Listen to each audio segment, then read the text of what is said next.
here we go. Okay. All right, the recording's in progress. Here we go. This is Wednesday night study, Just This by Richard Rohr. And if you are watching on the archive and you would maybe like to join us live, just look in the comments section. All the information you need is right there in the links. It'd be great to have you with us live, but feel free to just keep watching any way that you can. We're going to be starting tonight on page 86, Falling into Fullness. Last week we completed knowing and not knowing. That was a pretty good discussion. And let's see what Rohr has to say here about falling into fullness. Uh, Tony is actually in Brooklyn. He's in Williams' neck of the woods. So Oh. he's not here. Yeah, and unfortunately, they were going to try to get together and have dinner, and that couldn't happen.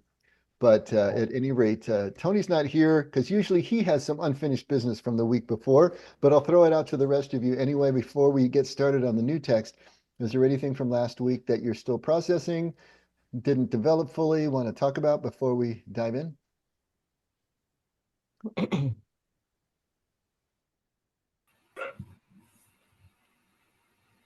All right. Going once, twice, thrice. All right, here we go. Page 86, Falling into Fullness.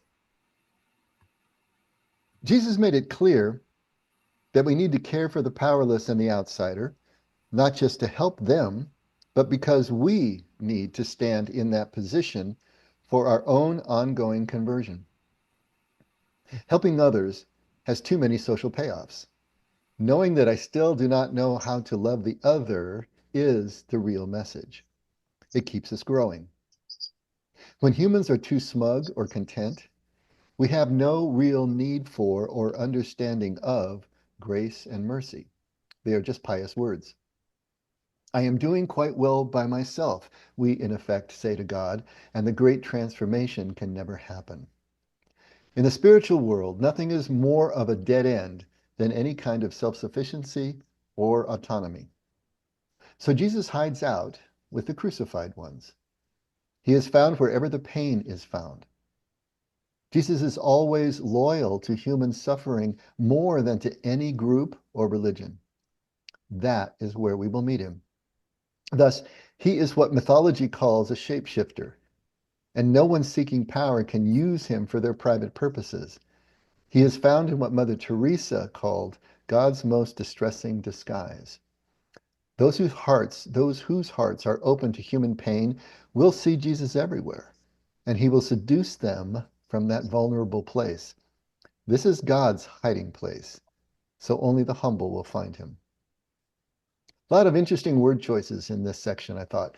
Um, any initial reactions? Anything stand out?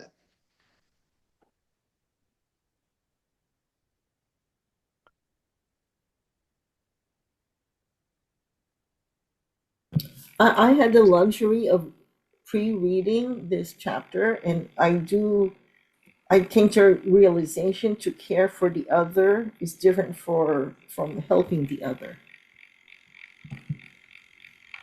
Wait, Ellen, say that last line again. Um, I came to the realization a few minutes ago that to care for the other, the outsider, is different from helping the other. To care for the other is different than to help the other. Yes. Okay. Can you say more about that, Ellen? Yeah, so I wrote notes here. And I remember this was, I don't know, 10, 15 years ago. I don't know if you guys remember, but the Prince William and Prince Harry went to the homeless of London and went to sleep with them, to encamp with them, I guess. And for about 24 hours, I think. And I remember saying, and there was also a critique of what they did. I said, oh, yeah, this is to help them. Oh, okay, these are noble things that they're doing, until I came to realize, and I was reading the article that says, well, you were there for 24 hours. You were out in the cold with the homeless. But the next day, you're going home. You have a hot shower. You're going to have a hot breakfast. You are not homeless. And then now that I'm older, I think that was a good photo op. And I'm very cynical now. Plus, they did that to make themselves feel good. But it didn't alleviate anything. It didn't, they helped maybe the publicity, maybe for a month or two, maybe people donated. I don't know. I didn't follow it. But it, um, there was not that care, you see.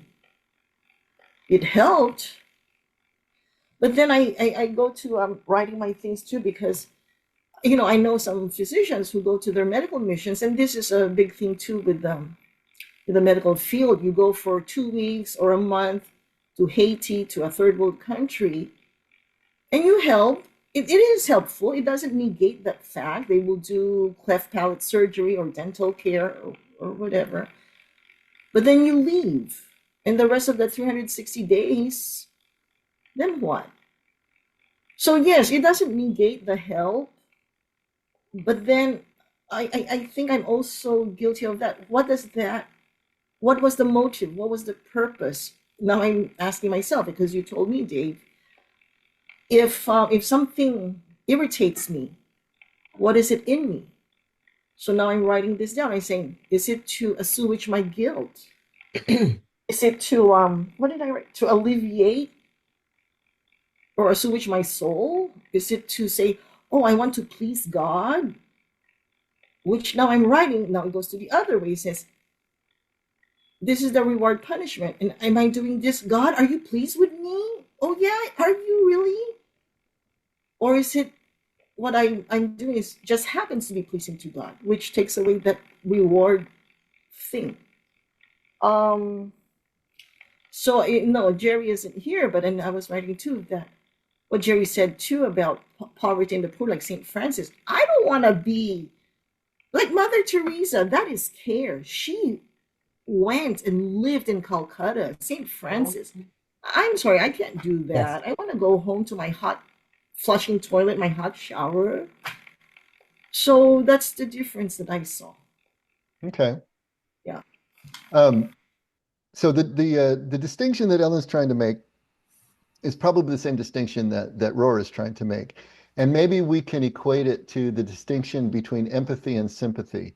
If you've heard that one before, you know, because sympathy is, you know, condolences or maybe pity that we feel for somebody else, but it remains a subject-object kind of relationship. All right. We have sympathy for this over there, but empathy actually draws us into the frame. So if we think of it that way, and we're just assigning words here, the difference between care and help. But in this context, care is something that actually is transforming us and connecting us. Help is more of a transaction. Does that help make the distinction between the two? So help is a transactional thing. And hey, help helps. It's going to, if there's a transaction, it's going to help the other person. But it doesn't necessarily transform the helper. The helper can remain untouched. Just like Ellen was saying, hey, you go stay for 24 hours with the homeless. Well, we don't need to impute, negative motives or be too cynical about this. Maybe it was something they needed to do to drive their own awareness of what that situation was really like that would help them to be able to better empathize. Maybe they were doing it to draw the awareness of the culture and the society around them to the plight of the homeless. There could be reasons that someone would do that. But yes, it's only for a 24-hour period and then they go home again. They have the luxury of remaining untouched. And so what we're talking about here, what Rohr is talking about here, that Jesus made it clear that we need to care for the powerless and the outsider and not just to help them. Okay? Helping them could be construed as an obligation, right? It can be construed as something that we are commanded to do out of law. It can be something that we're doing because we want to appear righteous to our peers around us. There can be lots of reasons that we help people. But when we really do care for them and we start to empathize as opposed to sympathize, then something else starts to happen. And he says, because we need to stand in that position for our own ongoing conversion. So standing in that place of need, actually standing with the person who is at their most vulnerable, is going to put us in that same kind of position. A point that I've been trying to make for quite some time now, and I keep coming back to it, and I don't know if I'm actually getting it across. But let me try once again. I remember having the sensation that, we're talking about this kind of love that God has for us. This degreeless and indiscriminate love is the way that I like to characterize it, rather than just unconditional, because that's kind of gotten washed out colloquially.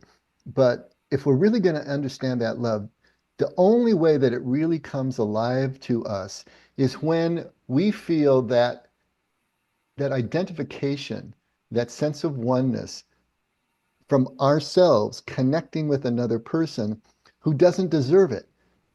They don't necessarily deserve our attention. They don't deserve or haven't earned our empathy, let alone our help.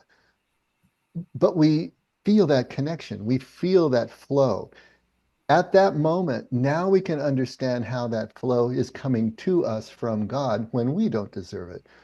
To get out of the reward and punishment paradigm, to be able to graduate from obedience, if you will, and finally get to the point that we realize there is nothing to earn, that it's all here. That doesn't really come alive until we are in the flow and we feel that flow from us to the other before they've done anything to deserve it, without any sense of reward. That changes us. And I think that's what he's saying here. When we get into this place where we are really caring for, we're entering in with, we are connecting with and identifying with, that changes us. He calls it our own ongoing conversion. Maybe conversion, isn't a word that we identify with as strongly as something else. But it is that sense that this love is actually real. It is possible for us to be loved even when we don't deserve it, even when we're acting unlovely, all those sorts of things, even when we think that we haven't, done the right things that cause us to be able to have the reward, and yet we're still loved. That is a huge difference, and only the experience of it is going to take us through that gauntlet, if you will. And then he says, helping others has too many social payoffs, right? There's always that adulteration. There's always the compromise. There's always the conflict there. When we help others, when we fly in like the knight on the white horse, there are so many things that we get that Jesus would say you have your reward in full, right? You've gotten the recognition. This is why he says, when you give, don't let your right hand know what your left hand is doing. Do not even think about it. The whole idea is to lose ourselves in the connection with the other, so that the giving or whatever it is that we do just flows from us without even a thought, rather than calling attention to ourselves, either in our own minds, hey, I'm doing really good here. I got some brownie points from God now. I'm for sure going to heaven now, to the point that it's actually being broadcast out to others. That losing ourselves is completely different than the social payoffs that we might get from being altruistic or philanthropic or anything else. Knowing that I still do not know how to love the other is the real message. It keeps us growing. And so Jesus is always about losing ourselves, not calling more attention to ourselves. It's not about self-development. It's about subtraction, taking away the things that are blocking us from what we already are and what we already have and have had since birth, since conception, whatever. But we didn't do anything to put it there. It was put there for us. And so it's a whole different way of experiencing life and experiencing relationship. All right, I threw a bunch of words at that. Is it helping at all? I think so.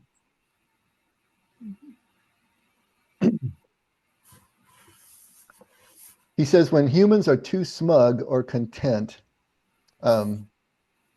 smug, I love that word. Isn't that a great word, smug? It just sounds like what it is. But what is it really? What is smugness? Uh, Ellen will look it up for us.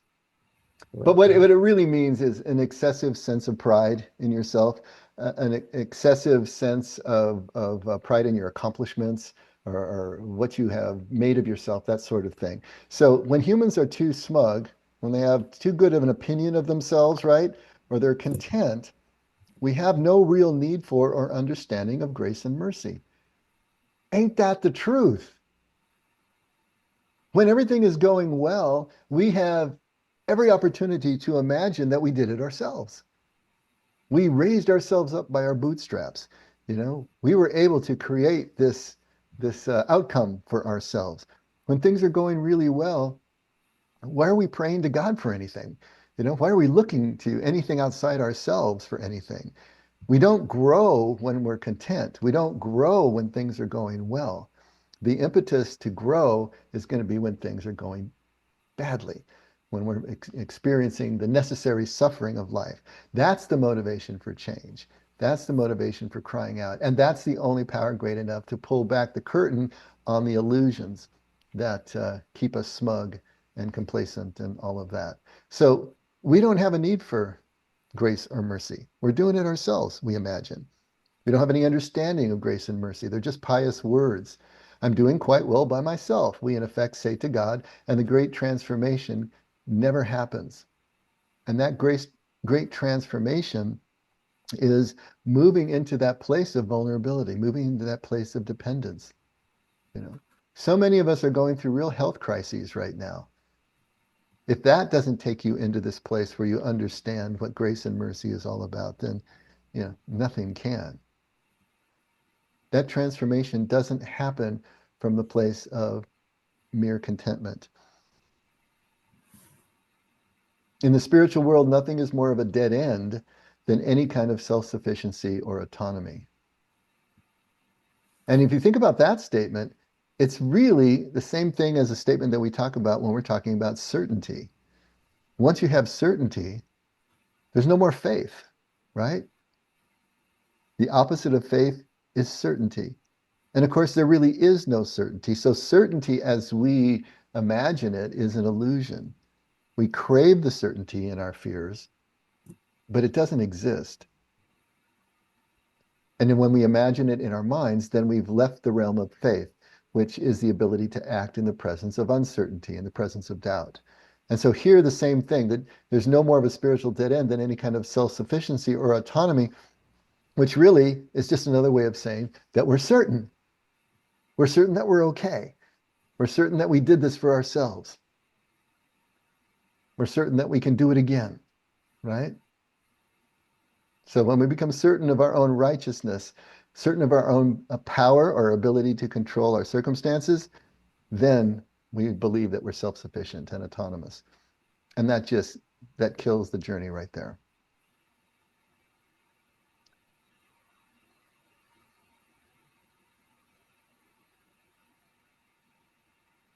Anybody finding some resistance in these statements?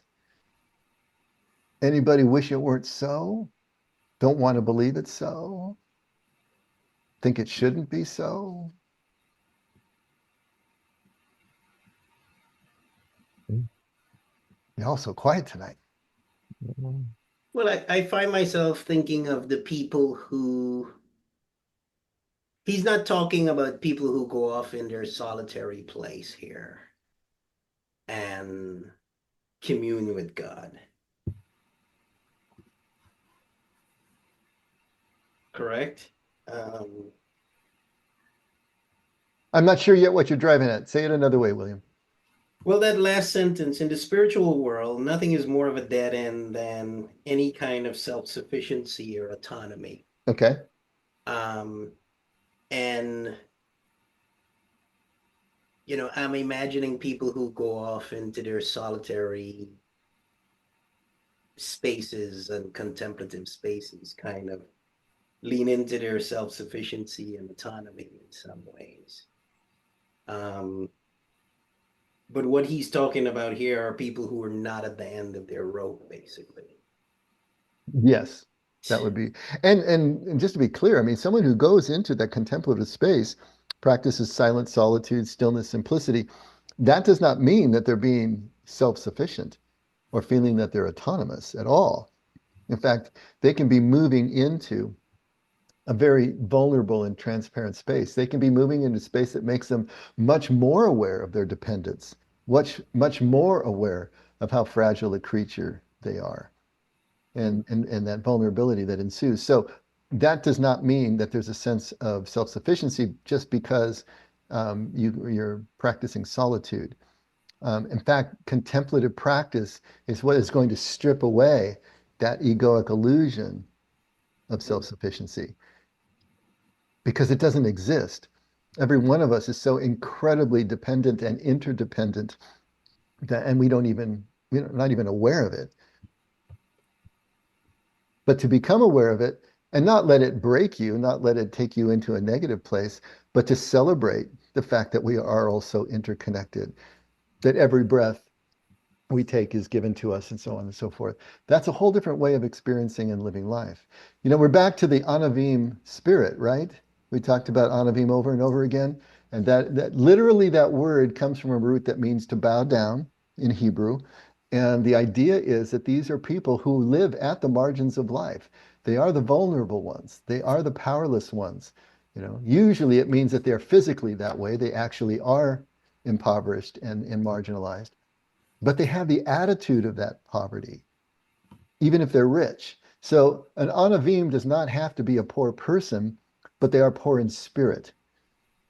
And of course, that poor in spirit we don't understand. It's a idiomatic phrase that means having an attitude of poverty, even if you are rich. And so in the scriptures, we do have some examples of that. You know, the centurion was a powerful man, and yet he was poor in spirit.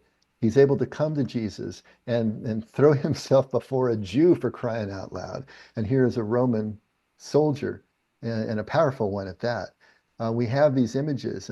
Nicodemus, who finally comes around, Joseph of Arimathea, the Magi. These are powerful, wealthy people who have that poverty of spirit, who are able to see through the veil of their supposed self-sufficiency and be able to get to the other side, which is why Jesus says it's easier for a camel to go through the eye of a needle than for a rich person to enter the kingdom because of that, the thickness of that elusive veil. When you are rich, when there are lots of layers between you and the street, you know, between you and homelessness, it just seems like you are self-sufficient, you are autonomous.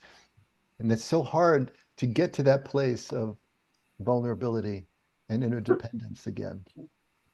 But it's not impossible because it's an interior process, comes from the inside out. And it doesn't mean that you have to sell everything, like we've said before in the past, in order to be able to unidentify with what you do possess. That's the key. Where do you identify? But that Anavim spirit, that Anavim heart is what we're talking about here. It is the opposite of this sense of self-sufficiency, autonomy, certainty, you know, smugness, complacency, all of that. And it's not that we can't be content, because we can learn to be content in all our circumstances, but we're still aware of the circumstances, right? At the same time. Well, you talked up a lot about the desert fathers and mothers that go off into the desert, and our initial conversation about that was they're running away from the world. They're escaping everything and going off into this solitary, but they really weren't doing that. They were staying connected in their solitariness. And not only that, they knew that they had to get some distance from the craziness that was their culture and what their culture was becoming and what their church was becoming, what their faith was becoming as it became aligned more and more with Roman power.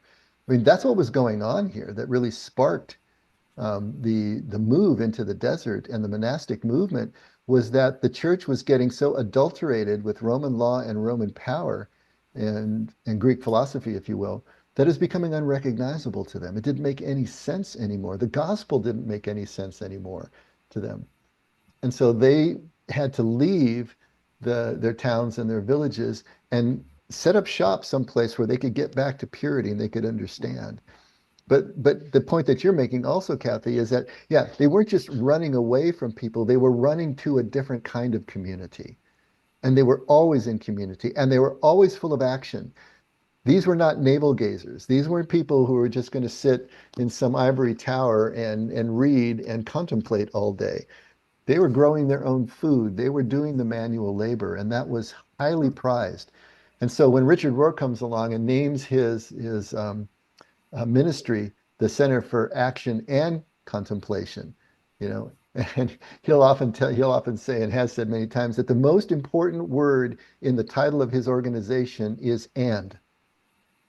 The Center for Action and Contemplation, because the two have to go together. You can't have true contemplation without some form of action.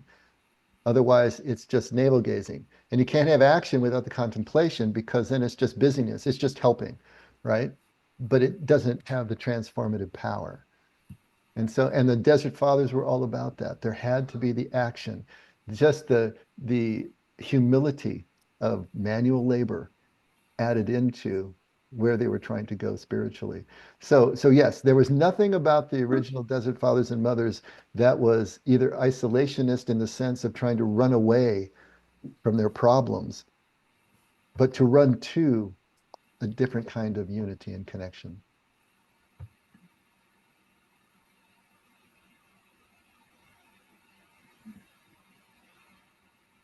So Jesus hides out with the crucified ones. He is found wherever the pain is found. So that's kind of what he said when, why are you hanging out with prostitutes and tax collectors? Why are you hanging out with all the people who, don't follow the law? And what did he tell them? He says, well, it's the sick who need the doctor. Right? Of course I'm going to be here. But more than just a doctor helping the sick, now we're back to that again, right? Is that Jesus deeply identified with these people, not because they were lawless, not because they were doing dysfunctional things, but because they were broken and they were vulnerable and they were marginalized and they knew it. They knew that they were on the outside. They knew what people thought of them and how they would not accept them. And he identified with that. He identified with them. And so that, of course, is where he's going to be hanging out with the crucified ones, you know, not as just doing a good deed, of course, but true identity with these people. That's what love is a true identity with the other, with the beloved. And so this is the interesting line and one of the interesting word choices. Jesus is always loyal to human suffering more than to any group or religion. And I thought that word loyal was interesting. Jesus is always loyal to human suffering more than to any group or religion. How did that line strike you? Does that make sense? Do you even agree with it? And is there a better word than loyal, do you think? Dave, it's like to me, I hear that and I realize that the human suffering, you're not able to insulate yourself from the events of life. You just strip down and you can't avoid them. Mm-hmm. And so you're forced to make a choice. You either work through them or you cave. I think that that's a great point that you made. You can't stay insulated from it. When true human suffering is right in front of you, you know, how can you just stay unmoved? I mean, it does something to you. I mean, you have to be pretty callous if you can do that. And so to hang out with the crucified ones, to hide out with the crucified ones, to be wherever the pain is found. It's kind of like police who run toward the gunfire while everybody else is running away from it. Are we willing to embrace that kind of pain? I mean, that is huge.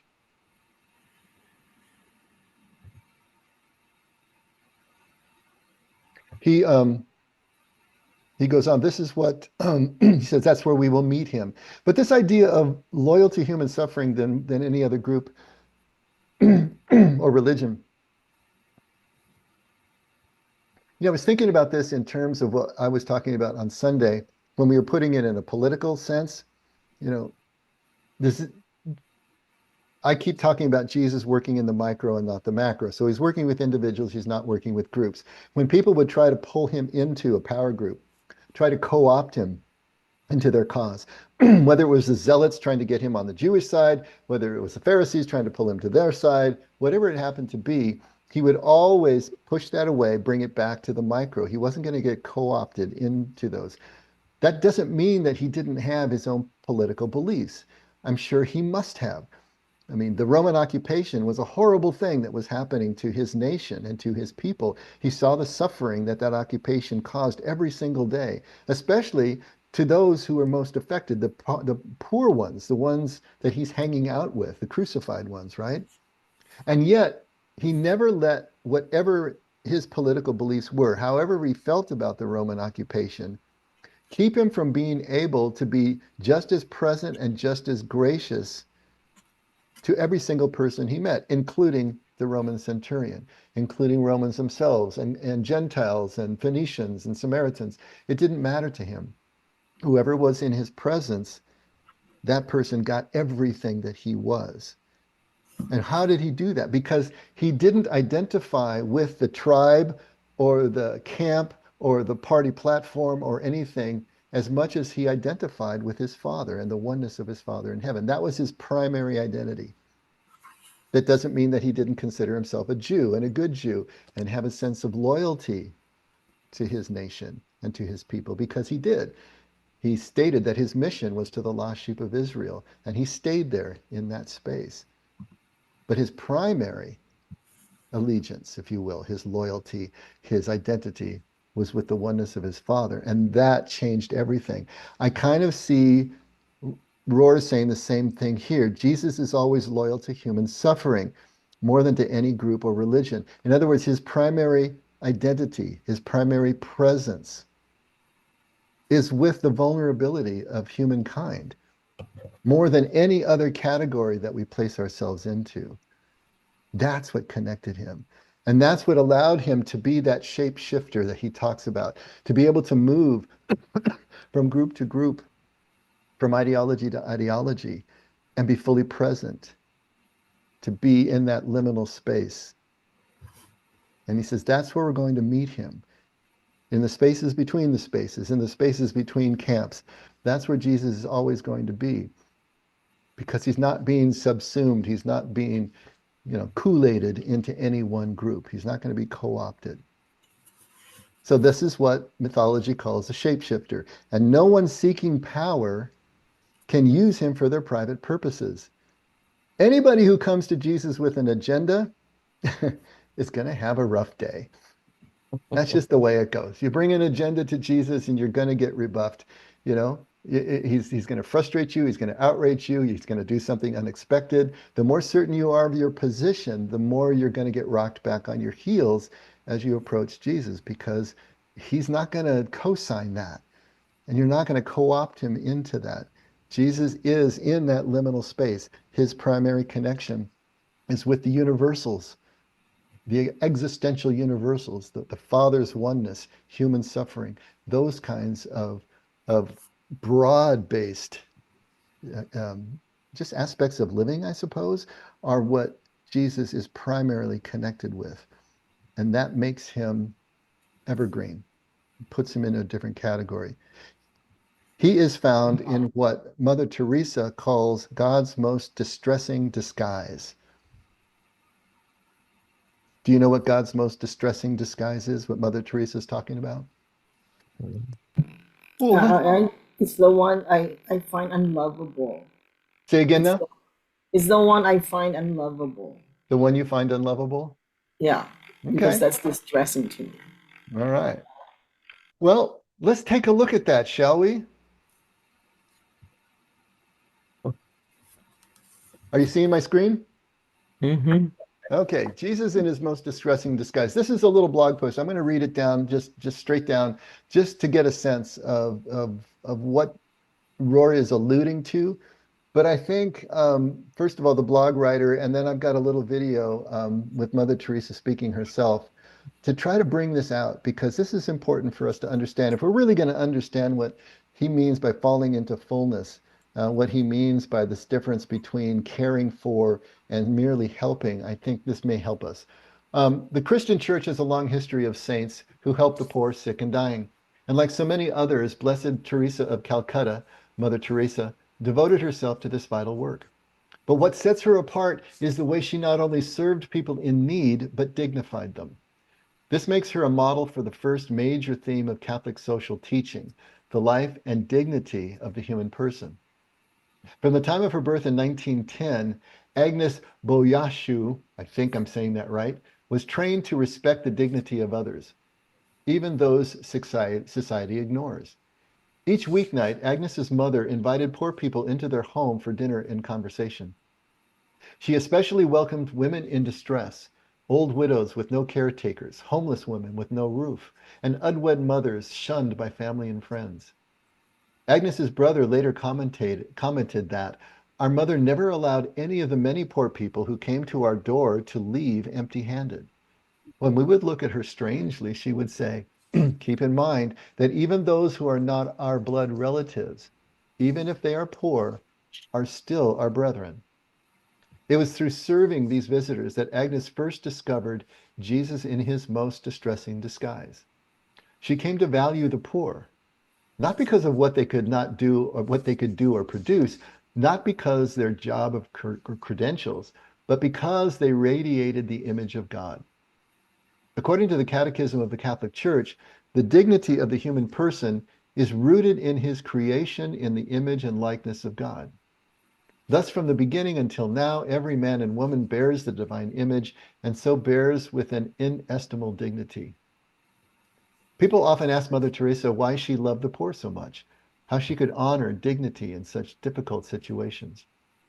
In response, she liked to grasp their hand, slowly wiggle one finger at a time, and explained, "You did it to me." In her mind, you could count the whole gospel on just 5 fingers. She was alluding to Matthew 25, where Jesus teaches about the final judgment. Our Lord explains that at the end of the world, he will judge people by their deeds of mercy. To the kind in giving, he will say, "Come, you who are blessed by my Father, for I was hungry and you gave me food. I was thirsty and you gave me drink.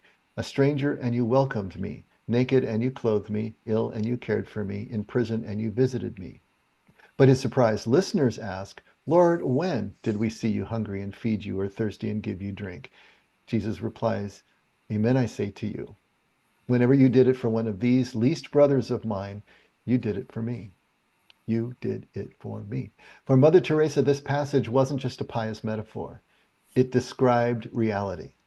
The secret to her infectious joy and boundless compassion was that in every person, every paralytic, every leper, every invalid, and every orphan, she recognized Jesus. A Hindu gentleman once approached Mother Teresa and pointed out that while both he and Mother were doing social work, the difference was that he and his co-workers were doing it for something, while Mother Teresa was doing it for someone. The compassionate nun didn't help people simply because it was the right thing to do. She helped them because she knew deep in her bones that by serving others, she was serving Jesus himself. This insightful vision was no accident. Mother trained herself to do this each day. A young priest once prayed the rosary with her, and when they finished, he spontaneously asked, "Mother Teresa, what is your secret?" And she looked at him with a quizzical twinkle in her eye and replied, "That's very simple. I pray." Like all Christians, Mother Teresa found strength and sustenance through prayer. It brought her close to Christ and helped her know him in a personal way. But she valued her favorite form of prayer, the Mass, for another reason. It helped her recognize Christ in others. Mother and her sisters celebrated Mass every morning at 4:30 a.m. For them, the liturgy, the Eucharist in particular, was key to living out Matthew 25, to seeing Christ in the poor. In the Eucharist, Jesus becomes present under the form of ordinary bread and wine. When the priest says the words of consecration, Christ becomes substantially present, even though he's not evident to our senses. Our faith helps us transcend sensory experience to spot the divine image in its most ordinary form. Mother Teresa knew how crucial this was. Seeing Christ in the Eucharist enabled her to see him in the streets. If we recognize Jesus under the appearance of bread, she explained, we will have no difficulty recognizing him in the disguise of the suffering poor. This is why Mother Teresa could say, I have an opportunity to be with Jesus 24 hours a day. Whether in the chapel or the slums, the pew or the hospital, she recognized the Lord everywhere she went because she trained herself in each morning at the altar. I thought that does a pretty good job of giving us a sense of what this most distressing disguise is all about. But I think this video will probably do better. You know what? I just realized though, let me stop the share. I'm going to come back into it because I don't think I clicked making sure that I'm sharing the sound. I didn't. Okay, now I'm sharing the sound. Okay, you're seeing the screen again? Mm-hmm. Oh, there it is. Here we go. Jesus said that I have chosen you. I have called you by your name. You are mine.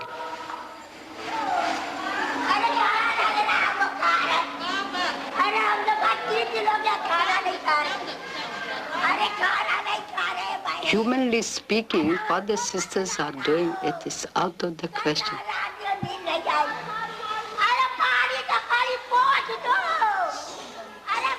But once you realize whom you are touching, whom you are loving, that makes the difference. Jesus very clearly said, I was hungry, you gave me to eat. I was naked, you clothed me. I was homeless, you took me in. I was lonely, you consoled me.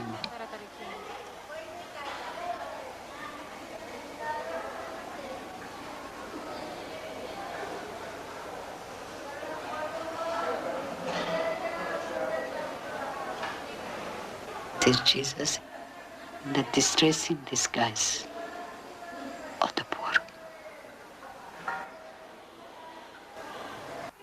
To be where he wants you to be. If he puts you in the street, if everything is taken from you and suddenly you find yourself in the street, to accept to be in the street at that moment. Not for you to put yourself in the street, but to accept to be put there.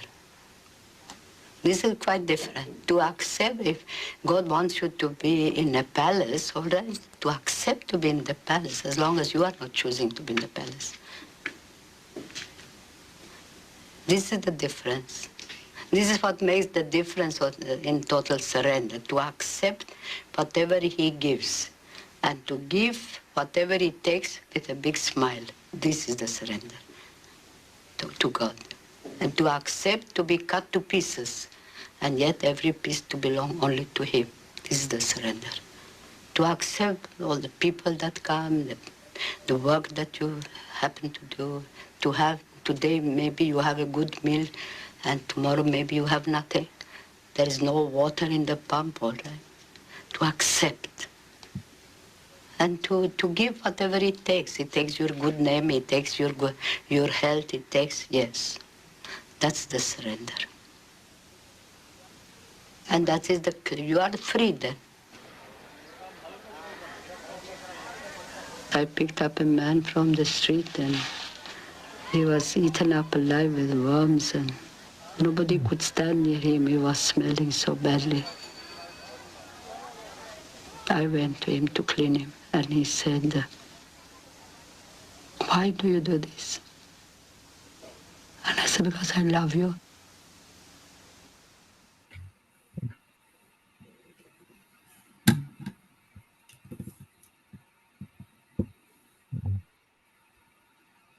Kind of a wow when you see that and you hear it from her own voice. That little piece on acceptance really struck me, you know. to accept where you're put, not to try to put yourself there, but just to accept, whether it's in the street or in a palace, the work that you happen to do, you know, that kind of acceptance is so humble. And I think what we're driving at here is exactly that. You know, it's the opposite of feeling autonomous and self-sufficient, to realize that we all need each other. We all need the give and take of sending and receiving, of giving and receiving, and that is such a different position. And so this idea of falling into fullness is kind of like his idea of falling upward, I suppose. You know, we don't strive, we don't work, we don't climb the ladder, we don't build the tower to fullness. You fall into it by letting go of the illusions that our egoic mind wants to hang on to and imagine that it's in control. It's such a different feeling. And I'm talking about it here. Please don't assume that I think I'm doing it. I think I'm doing it a little better than I did a few years ago or a decade ago, but man, this stone is not yet smooth. But little by little, if we keep immersing back into it, if we keep falling back into it, if we keep reminding ourselves when we are starting to feel a bit smug, to kind of come back to it, we keep taking bricks out of the wall, and we get more and more free, as Mother Teresa said. It's Yeah, interesting. Well, just one more point. I Yeah. just thought whenever we want to bring out the most heinous human being, we always drag out Hitler, don't we? He is like the metaphor for all of human evil. And yet, at the same time, when we want to think of someone who's at the pinnacle of human ascent, it seems like Mother Teresa is usually on kind of on the front of our minds and on the tip of our tongues. She's one of these figures. When you think about her, there's really nothing that you can object to. I mean, what is there to object to in Mother Teresa, right? She was just this amazing person. So it just, and she was like 4 foot nothing. I always remember her at some press conference. I think it was during the Clinton administration, and she was standing, I think, with Bill Clinton. And that's one time I can remember she kind of got in trouble because she was so adamant about uh, she didn't call it pro-choice, but she was adamantly against abortion, and she kind of got herself in trouble there. But other than that, I mean, she's got a pretty good record. But it's kind of amazing, that this woman has had that effect on us, in the 20th century and beyond. So anyway, that's just a little aside. Randy. Well, for whatever reason, this register the phrase that you've mentioned more than once of choiceless awareness. What was just shared to me, it clicked a little bit better, where she's saying God put you in the streets, God put you in the palace, and such. That's to my understanding of this choiceless awareness. We are the word surrender. I mean, I really can't even comprehend how this applies. Again, it's just like it's being guided by love, where it's choiceless. It's like, okay, if God wants me in Calcutta, I'm there. And she ended it because I love this person.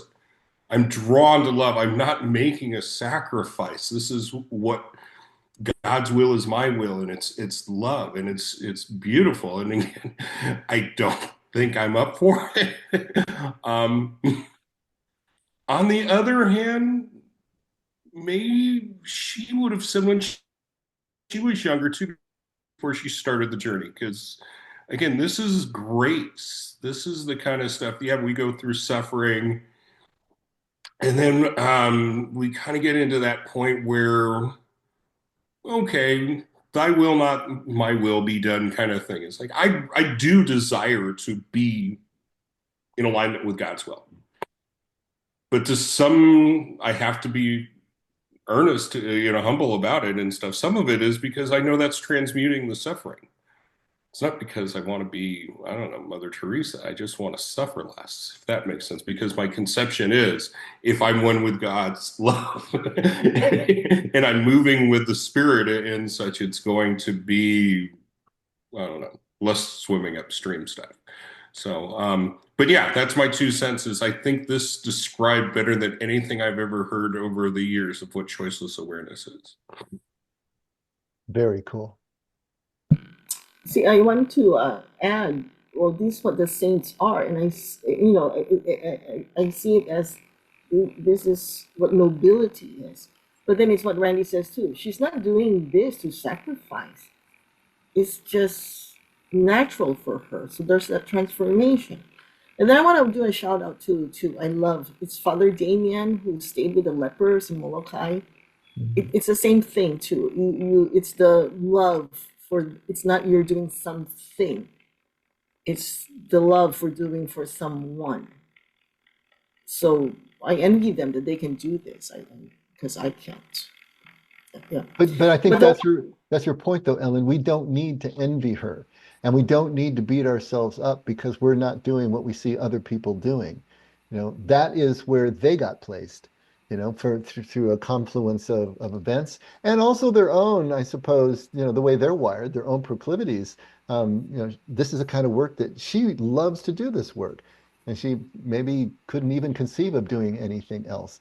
Whereas for us, it would be torture to try to do that kind of work. But we're over here, and there's work that we can do here. And it's just as sacred and just as blessed, if not as, spectacular maybe in the eyes of the world. But we don't have to be any one thing. It's the how and not the what again, right? And so that's something that's so important for us to understand. We don't have to fit into any particular mold. There's nothing we have to do because as soon as we're thinking that way, it's just a transaction again. We may be helping, but we're not caring for.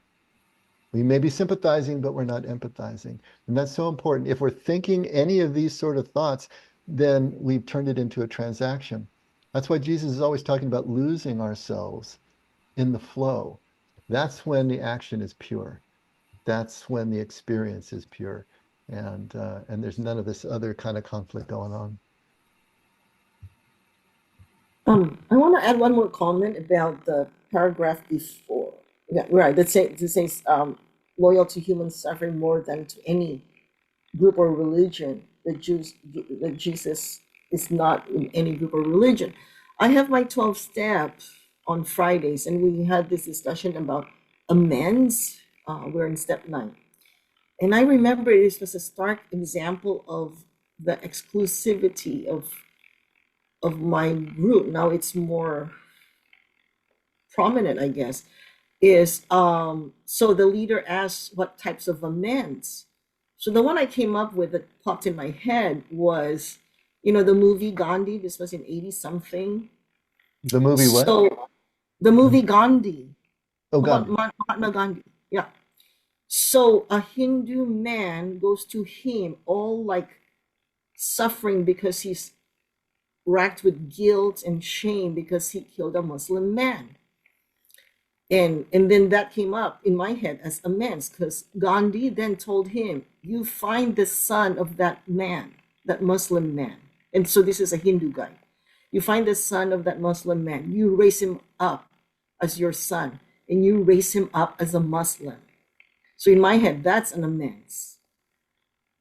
And so the other ladies then say something like, well, in that religion, that's okay.